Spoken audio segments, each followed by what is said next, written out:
Hey guys, Bryant Dunnigan back again from the Rock Life Studios in Monticello, Kentucky for episode 217 of Out the Top, presented by Rock Life Offroad. Don't forget to get your savings by using the code OUTTHETOP at rocklifeoffroad.com. Back again with Dan Carter. What's up, buddy? What's happening? Man, we have got an episode this weekend, or this week, whatever hell. Today. We've got an episode today. That's right. And we're going to get right into it. The moment we've all been waiting on, the talk of the talk, the thing we've spent, I don't know how many episodes talking about. We finally know where finals is going to be. That's right. October 3rd, 4th, and 5th, our finals have been moved officially to Wildcat Adventure Offroad Park in East Bernstadt, Kentucky. What do you think? I'm excited. That is an awesome park. Plenty of places to race. Good parking. Always a great crowd. Always a great time. Not to mention, it's about 7-8 hours from the house instead of 13-14 hours. So, not going to complain there. No, it's not. Okay, I wanted Windrock. No surprise. I wanted Windrock. Then I was kind of leaning to Rush, which we talked about in last week's episode. And before I get too far, for you guys on YouTube, I apologize. I don't know what happened. I had the world's worst trouble getting the episode up on YouTube last week, so it was late. So you're kind of getting rushed into this one, but here we are. So in our last episode, I talked about maybe I thought it was going to go to Rush. Completely wrong. Never dreamed Wildcat. I don't know why. Right. Always just thought Windrock because I knew Windrock had sustained 2 or 3 big events down there a year, but we'd never really done. We'd done 2 events at Wildcat, but it was Pro Rock, National Rock, kind of 2 different vibes. So right. I never really thought of Wildcat. When they told me this weekend, I was like, what? I cannot believe it.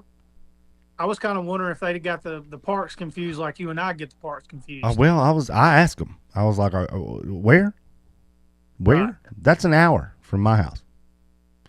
Yeah. Here I was hoping for somewhere farther down the road. I completely didn't forget, but I just omitted Wildcat. But I'm super. I mean, I don't know. This is just. We had our biggest crowd we've ever had at Wildcat in the spring. Right. I was talking to Wes Rookard, who has some involvement there at the park. He's there all the time. And I was like, Wes, do you understand what you've done? Like, you need to tell your people. Like, unless we just have bad weather, and I don't want to put that kind of juju on us, but unless we just have bad weather, this is going to be the biggest weekend Wildcat has ever seen. Right. We're talking, and I'm assuming we're going back to the old format, which will be all day Friday, all day Saturday. We're talking a full weekend's worth of racing, guys, on Friday, and a full weekend's worth of racing on Saturday. Right. Don't know if Wildcat's ever seen that. Yeah. So go ahead and book your cabins. Let your boss know you're going to be sick that Friday. Come early and watch the show. It's going to be a great weekend. If you need a work excuse, holler. We'll forward you one. They start out $25 yes, per day. But we'll get you. Listen, I'll write whatever you want me to. I'm so ecstatic about that. So stay on the lookout for that. There'll be more information coming out about that over the course of the next several months. I know we've got a while before October. We're just on race 4. That would be race 10. But that is our biggest, most important race of the season. Drivers, I don't know what I do know what the rule is, but I don't know how stickler they're going to be on the rule. Get eligible. Get eligible for finals. Get your points. Register for the races you need to register for. Make sure you're eligible to race. Do not get mad when you don't meet the requirements to run at finals. Finals is not typically a free-for-all. Right.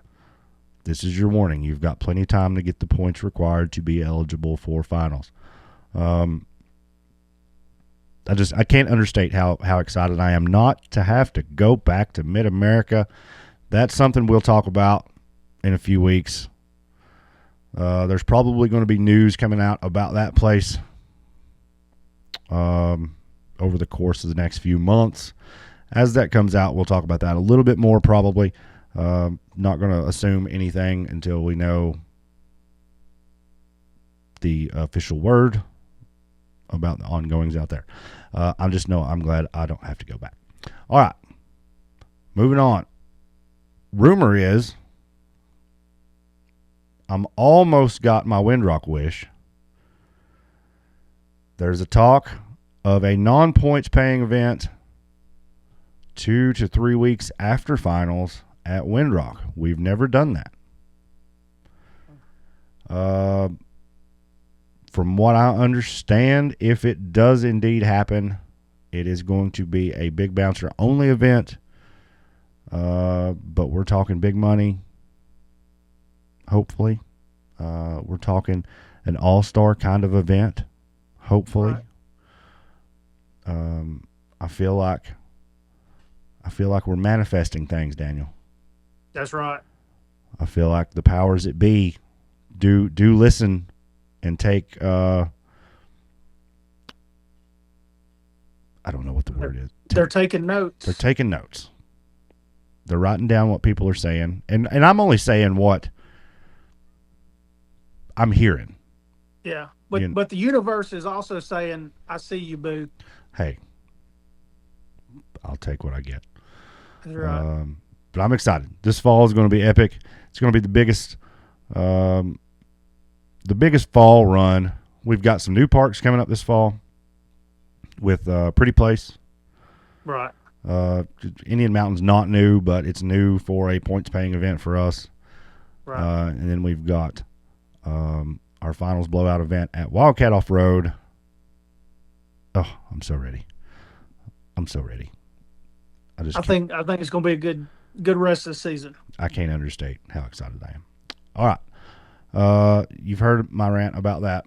Now, back to the buggy. I know I said last week we were done talking about it for a while. I lied. Rush. Our plan was to go to Rush, test the buggy a little bit. We wasn't going to race it. But, see, what had happened is Dan went and drove the buggy. Just kind of whipped it around the pits a few times. And he come back over to me, and he was talking to me, and he said, man, that thing drives good. And he was like, for a little bit, I just thinking about racing.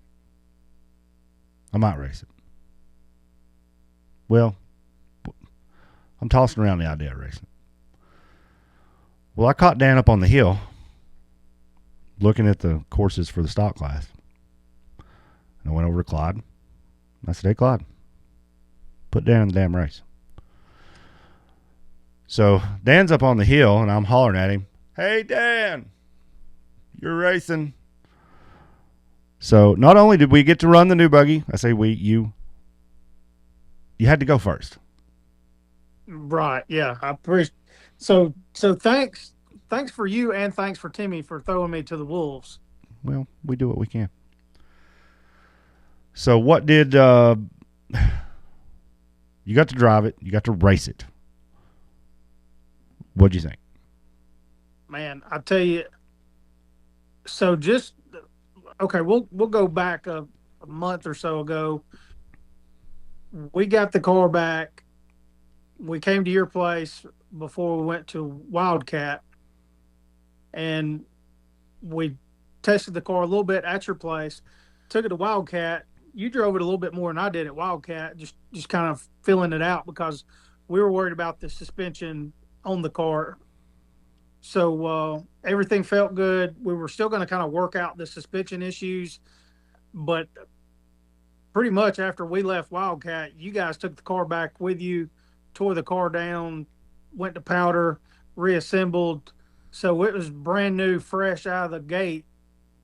when it came to Rush. Uh, we did some tuning to the car. Aftermarket assassins and Rock Life kind of prepped the car, got it tuned, did a much bigger tune on there than what I'm normally used to, and man, that thing will scat. The power difference is just Night and day. And I was just playing around with it, and I was doing a couple of pulls, and then I would kind of go up in the berm a little bit, see how much the car would take, because this car is a 72-inch wide car, as to where I'm normally used to running a 64-inch wide car. So the stance is a little bit wider. It feels a lot more stable. Um, and when I was running that thing just around the course, just a tad, I wasn't like full on race mode, but the more and more I thought about it, I was like, man, this car is pretty well set up. I think it would do good on this particular course this weekend. So you and I talked about it, and I was like, well, I'll just run the stock class, let that be it. And next thing I know, I'm up on the hill, and you guys are hollering at me that I'm running Cup to be sure to look at the courses for Cup also. So I go from having to memorize two different courses to have to memorize in four courses. And when you're a late entry for UTV Cup, whoever, I don't remember if it's number 13, I think, gets to choose whether the late entries go first or if they go last. Now I think 13 gets to pick where they run. Right. Okay. So 13 can go 13, they can go first or they can go last, but I think whoever goes first picks where the late entries go. That's right. Yeah. So the one who drew first was Tim Cameron. And I did not know if he was going to throw me to the front or if they were going to throw me to the back, whatever. I was pretty much okay with whatever, because signing up as a late entry, you're pretty much guaranteed to go first anyway. Yeah. So, I just wanted to check and make sure. And Gary and Clyde's daughter, she runs the kind of the race schedule, the kind of the pit area to make sure all the guys are in order where they're supposed to run. So I asked her, I said, hey, am I going first or am I going last? What's the deal? And then next thing I know, she's like, Timmy said you can go first. So I was like, well, I expected that. And then later on, he's like, damn, Dan, my bad, man. I didn't know that was going to be you in a brand new car. So he kind of felt sorry for us, but nevertheless, we put down a pretty good solid pass for it being my first time in the car. I'm not mad at it. I still don't know where we stacked out, because I'm going to say that our times were like 49 to 50 second range, and like first was anywhere from 45 to 46, somewhere right around there. So we weren't too bad. We weren't like in the back of the pack, but it did good. I feel like a little bit more seat time would help us out, and the car's really fast, so that helps out. It's going to be a good competitive car. Yeah, I went back and we had talked about this. The going first is a disadvantage, right? Especially in a new car.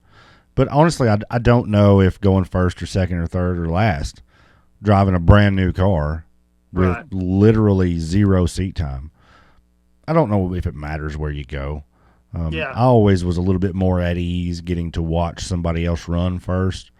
I think I had to go first once or twice when I ran, and that was nerve-wracking for me. I just like to see somebody else run the course to make sure what I had in my head was what you're actually supposed to do. But yeah, you were running, I think you run a 48, 49 on the first run. Timmy run, he set down a blister of a lap. I mean, there's nobody beating that at like a 44. So you were right there in the whole top 10. Like that is one of the tightest fields. Right. There was like 20 entries, and then the top 10 was within 4 or 5 seconds of each other. And then also on the second run, kind of the same deal. The entire top 10 was within 4 or 5 seconds. Wasn't an extremely hard course. It was a very fast course. Right. But I do think with a little bit more seat time, a little rear suspension, I think, adjustments, I think we're right there in the mix. and just to be in the mix. Because listen, we're not cup racing specialty. Bounty's our game. Always has been. Cup racing, yeah, but I've always said we don't take that class as serious for us as probably we should. But to be in the mix with the fast guys, dude, that's cool for us. Like it's, it breathes a little life into the race program, I guess you'd say. Right. Makes you feel good about yourself. So glad it done good. Glad you didn't kill us for putting you in the race without your prior knowledge. Yeah. What about the event as a whole? Man, that was a big crowd. Yeah, I was really ecstatic to see that many people there, and I knew it was going to be a big weekend when we got there Thursday, and there was already a packed house. Like, I don't know how they could have gotten anybody else in, and I'm sure they were turning people away Saturday. But I mean, man, there was crowd from the front to the back. I mean, we went. I think, was it Thursday afternoon we went to the little party hill, or was that Friday? Thursday afternoon. But there was like hundreds of people up there at the little, I don't know what they call that place, but that's the only place in the park that there's cell phone service. So I guess that's the the main reason everybody cell phone hill. Yeah. But man, that was a packed house there Thursday when we went out, and usually people are just coming in, getting loaded up, and camping there and hanging out in the camp area. But to see that many people out on the trail system on Thursday, you could tell they were planning for that for a while. It was a really good crowd. And listen, we've had, I wasn't in Arkansas, I don't know, but it looked like there was a good crowd there. Yeah. But all three events I've been to this year have been packed. Right. Packed. Our next event is at Hawk Pride. That place is always packed. Right. Guys, this may be our biggest year yet as a series. Right. The racing is great. I mean, Timmy's stinking up the show in the bouncer class. But outside of that, the racing is great. Everybody is so fast. The points, I'm sitting here looking at them right now. The points are so close in every class. Like this is legit. Could be the best year we've ever had. Right. Big car counts. Oh yeah. We had 20 in each class almost. Yeah. Outside of the VIN class, I mean, we had almost 20 in every class. Yeah. Even the this was the first time that we saw woods buggies or rail buggies at one of the SRS events, or the National Rock events, and it was more or less put on by Pro Rock. But just to see that class, man, I think there was like 10, 15 cars in that class. Listen, I don't want to put no more work on Clyde, but that would be cool. Yeah. Like, don't run the full series or the full 10 races, but do a 5-race rail buggy series within our series. Oh, yeah. Yeah, maybe. Okay, so you know that a lot of those guys are in the Tennessee, Kentucky area. So maybe just incorporate your big hill parks. Well, I think you would have to know which parks are doable for them. Right. Which courses you think that they could get up and down. That would be the big thing. But yeah, I think you could do that. Yeah. Because I mean, listen, guys, we're done at 3:00 in the day, anyways. Yeah. What's another 20 minutes? That's right. But yeah, big crowds. I'm so pumped for this year. I'm so pumped for the rest of the season.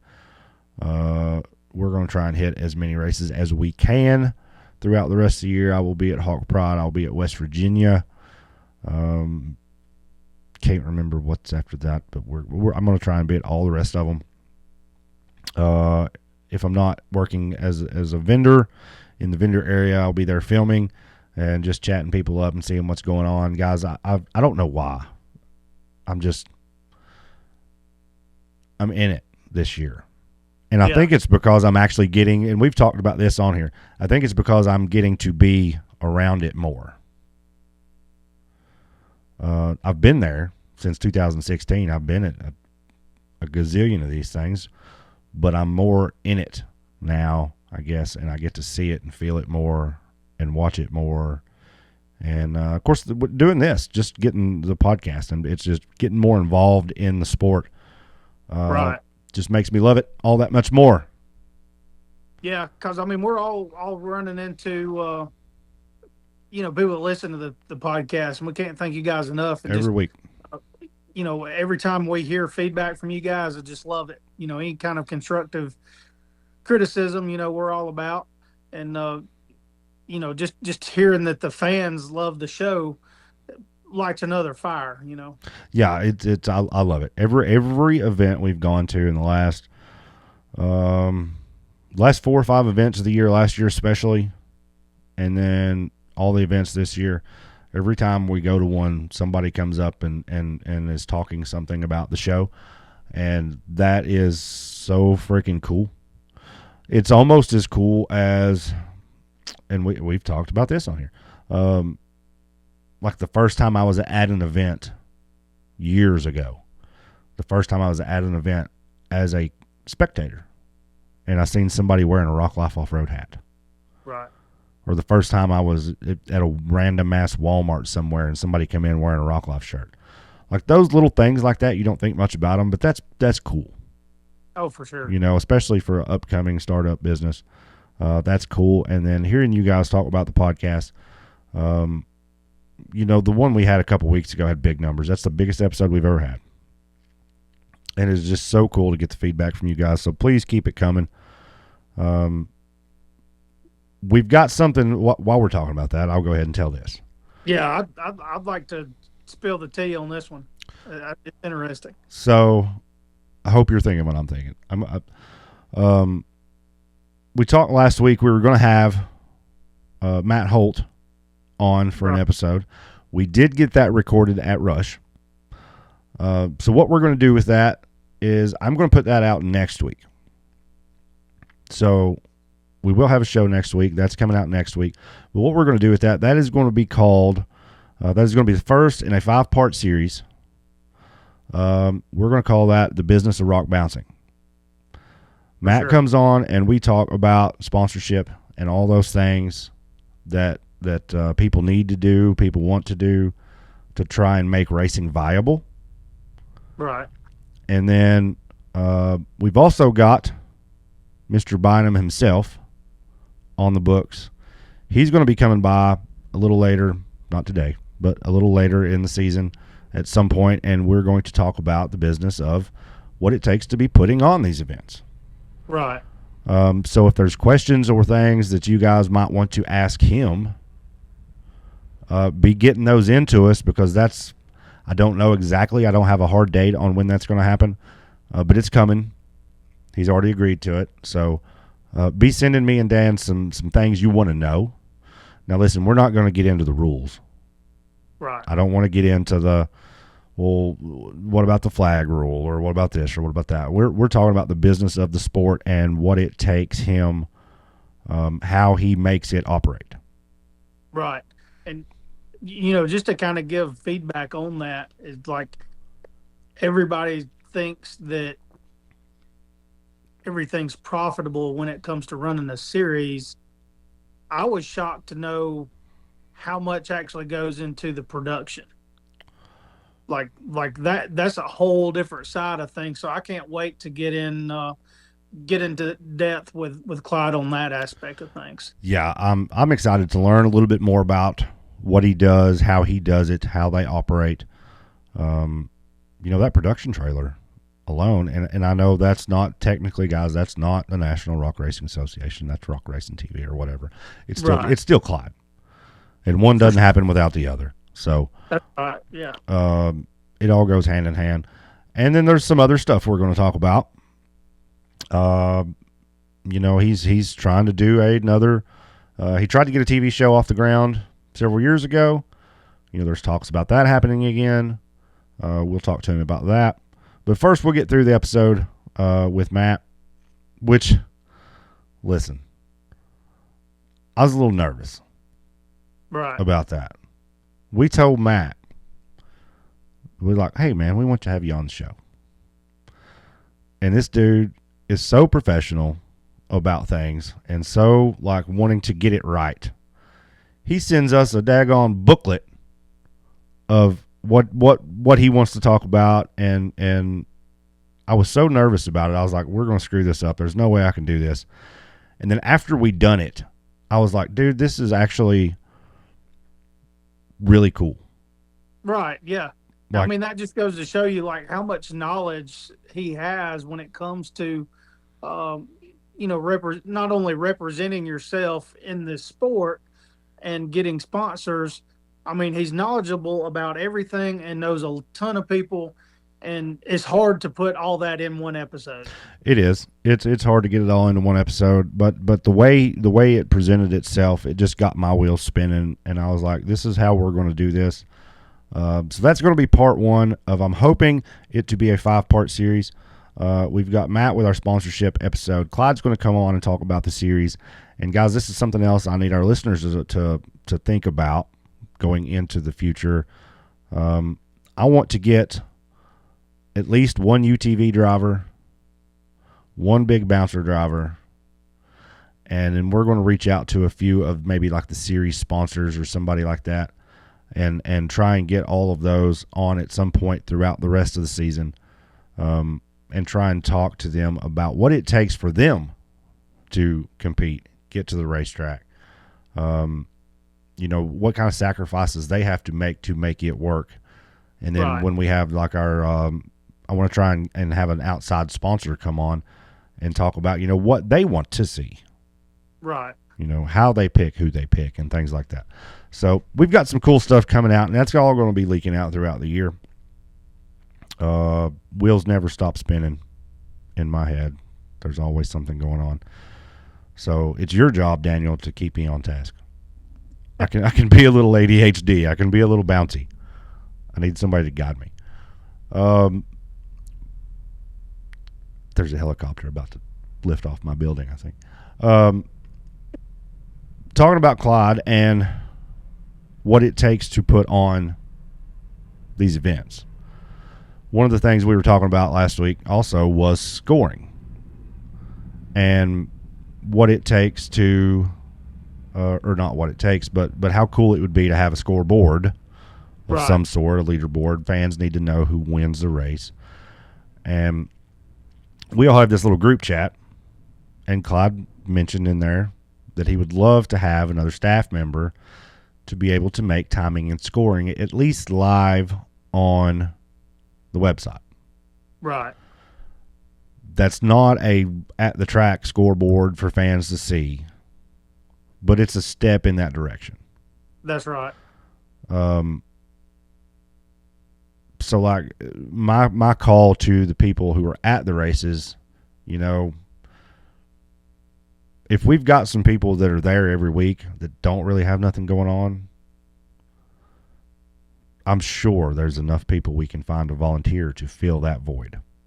Right. And maybe not even volunteer. Maybe he'll whip out the old pocketbook and pay you some money. But somebody needs to step up and do that.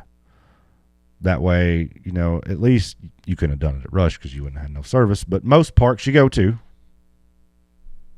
you could get on there and look, oh, okay, well, I'm running third or I'm running fifth or, Yeah. what have you. But like, Yeah. so an example that I come up with is when the UTV Bounty ran. There was a couple guys, that are the first guy I know, I can't remember exactly who it was, but they run up the hill, got up it, jumped up it, and the crowd absolutely lost their shit. Right. How cool would it be for the crowd to absolutely lose their shit from that guy jumping the hill, and then there's a big scoreboard somewhere that they can see, and his name goes to number one. Right. Yeah. That would be cool. It's almost like we've seen Mid America do the jumbotron at some of the events. I would say something similar would be pretty cool.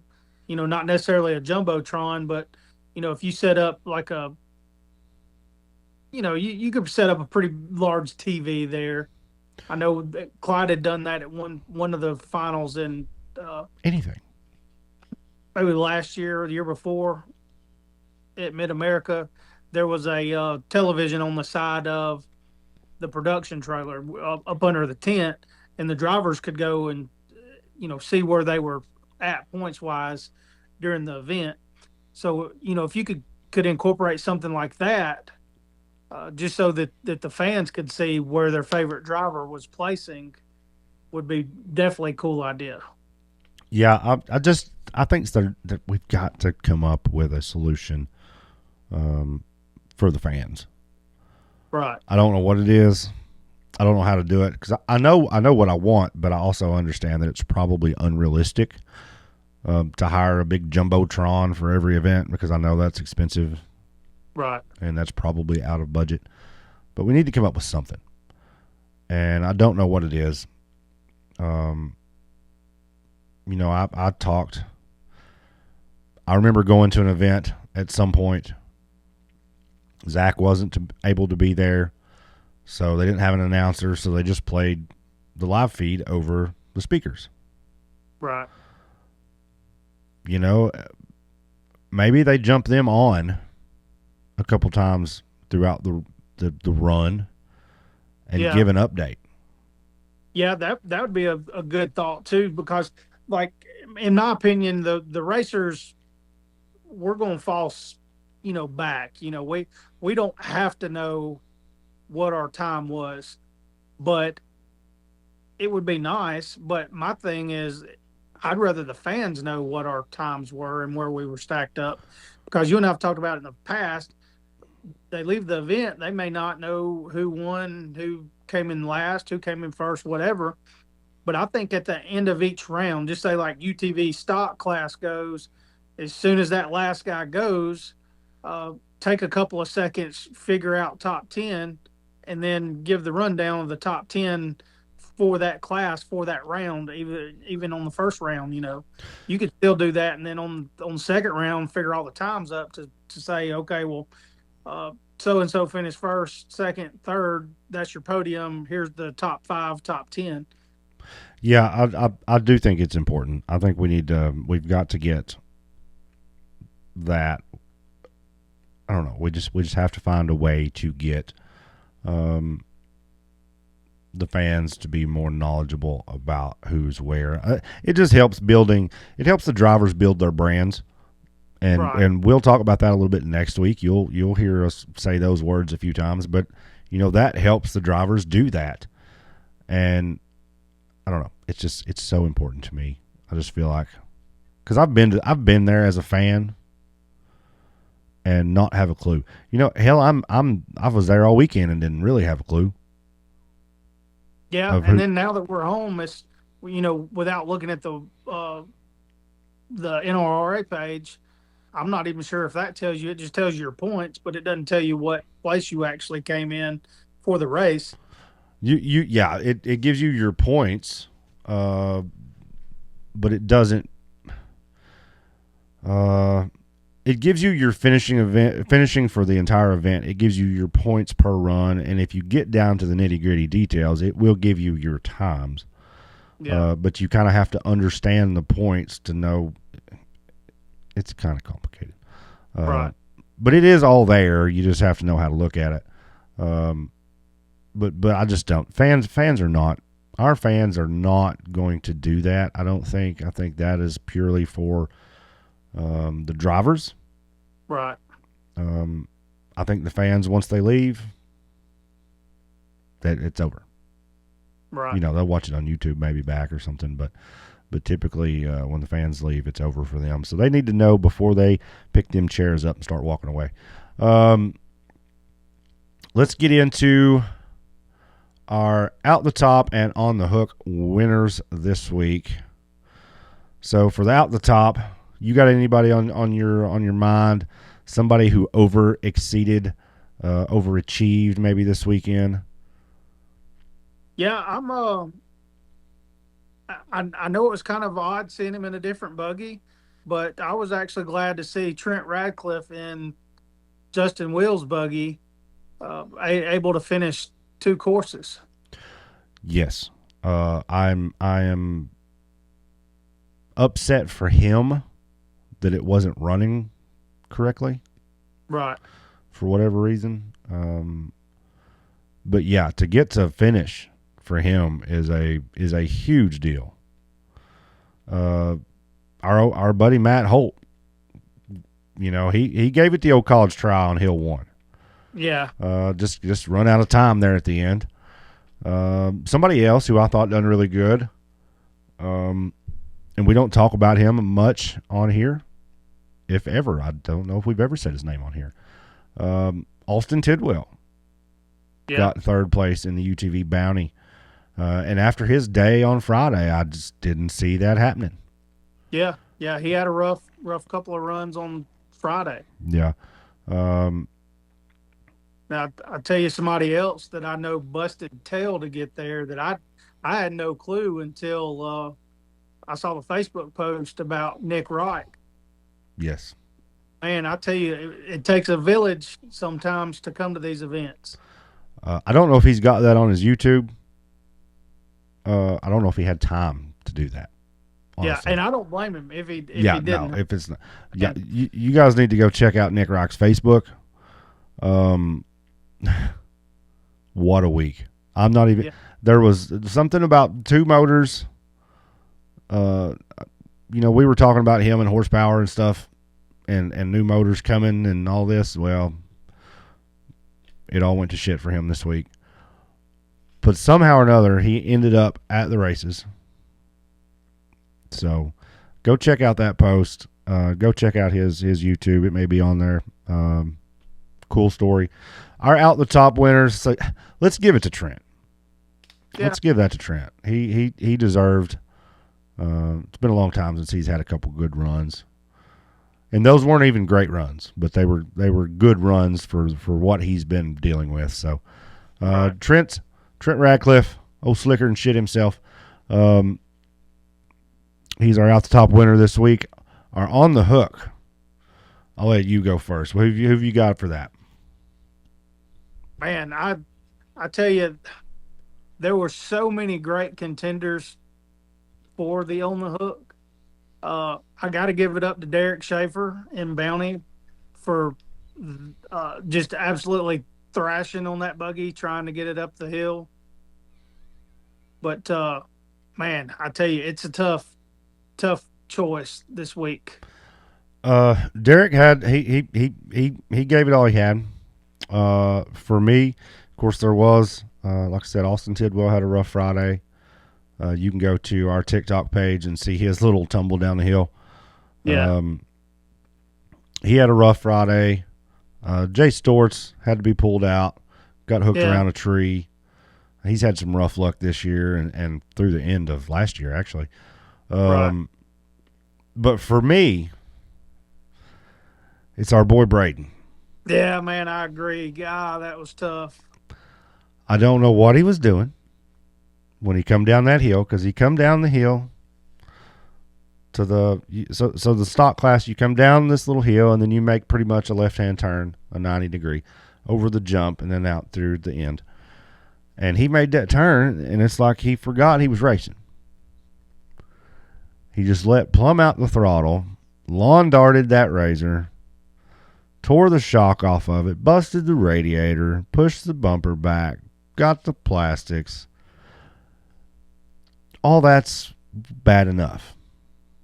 He was sitting in third place in points, all the way down to ninth. Ah, man. In one day. That hurts. Like in one race, 2 DNFs, go from third to ninth, man. That make you want to pack up. That'll make you want to pack up. Been talking to him this week. Of course, Braden is a Team Rock Life member. I try and help him out as much as I can. He's my little cousin. Want to see him do good. We're going backwards. We're going to bring out last year's car. Long travel kit's on the way. We're going to order him some axles tomorrow. So when he shows up at Hawk Pride, he's going to have a 72-inch machine, which that may be a mistake too. I don't know. But that's what he's wanted to do all year last year, was long travel that deal, and he's had such a rough time. We were going to help him get a long travel kit for that older car. So maybe he can turn it around. But I'm giving our honorary on the hook this week to Braden. You don't get a prize. You just get to say you sucked. That's right. All right, guys. Let's get into unless you've got something else. No, man, we'll go straight into the rundown. Let's get the rundown. Where you want to start, buddy? Man, I tell you, they put on a heck of a show. And Charles just beats that karaoke there like it's a redheaded stepchild. But let's see how they stacked out in the VIN class. VIN class, Brandon Davis and Daniel Heckley took the win, hitting that bonus line twice. Don Curtis was in second place and Justin Hoback in third. Don has a commanding lead now thanks to Charles's DNFs. Don is 393 points, Justin Hoback with 352, and Charles fell down to third with 314. That's going to be hard to make back up. Oh, yeah, for sure. What about UTV stock? UTV stock saw Coy Chappell take the win, Daniel Heckley in second, and Brandon Davis in third. This is where those points battles I was telling you about are getting tight.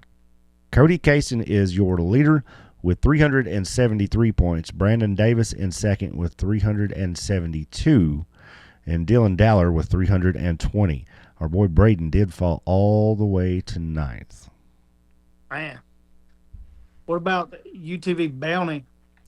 Bounty, Casey Howe took the win. Josh Krapinski in second. Austin Tidwell was your third place winner. Another close points battle. Madison is your points leader. Madison King with 320 points. Josh Krapinski in second with 315. Nathaniel Bell with a DNF on the second hill this last weekend, down to 307 points in third place. Ooh. It seems like tight racing. Yep. What about UTV Cup? The Cup class, Clay Kaysen was your winner. Dylan Dowler in second with Casey Howell in third. Here we go again. Clay Kaysen is your points leader with 367 points. Timmy Cameron missed the podium this last race after breaking a front end. He's got 360 points in second place, and Dylan Dowler is in third with 355. Then what about the bouncers? Bouncer saw Timmy Cameron go 4 for 4. This is his fourth race win in 4 races this year. Clint Garrison in second. Cooper Bentley in third. Like I said, Timmy has a commanding lead already with 422 points, but Cooper Bentley's in second with 358 and Daniel Heckley with 348 in third. And then it's a hornet's nest down to about 7th. Man. So that's going to be a top battle this year. Don't forget, guys, Wayne County Fair and Horse Show, the Rock Life Offroad UTV race, July 5th. We are now up to $1,100 in guaranteed money for the winner. Come take Dan's money. We get 10 chassis. He's adding $500 to the pot. For sure. Still working to get up to that guaranteed $1,500 mark. If anybody wants to chip in on that, get with me. We'll make it happen. Let's get some big car count there for the July 5th event there at the Wayne County Fair. Next race for the National Rock Racing Association, Hawk Pride race number 5. That's going to be a big time. If it's anything like anything else we've had this year, there's going to be big car counts. There's going to be big spectator counts. There's going to be some cool racing. So make sure you guys, if you're able, come check that out. If you can't, check it out on Rock Racing TV. Daniel, no show. Well, we're having a show next week. That is going to be episode 1 of The Business of Rock Bouncing, featuring Matt Holt. We're going to talk about sponsorship next week. So you guys make sure and check that out. Buddy, we'll see you.